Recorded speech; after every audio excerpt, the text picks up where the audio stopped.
বাড়িতে মা ছিলেন না, মাত্র 10 মিনিটের জন্য বাইরে বেরিয়েছিলেন বাবা।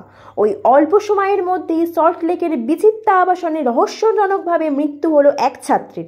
উপর থেকে কিছু একটা পড়ার মতো জোরে শব্দ পেয়ে প্রতিবেশীরা বেরিয়ে এসে দেখেন আবাসনের নিচে রক্তাক্ত অবস্থায় পড়ে রয়েছে ওই ছাত্রী। হাসপাতালে নিয়ে যাওয়া হলেও শেষ রক্ষা হয়নি। চিকিৎসাধীন অবস্থায় মৃত্যু হয়েছে ওই ছাত্রীর।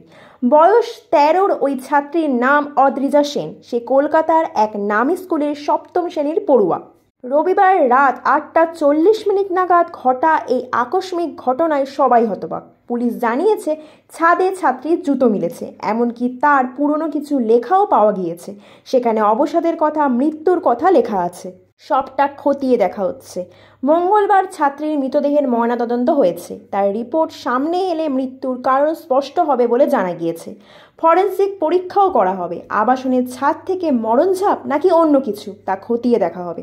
তদন্তের দাবিতে বিধাননগর উত্তর থানায় অভিযোগও দায়ের করা হয়েছে।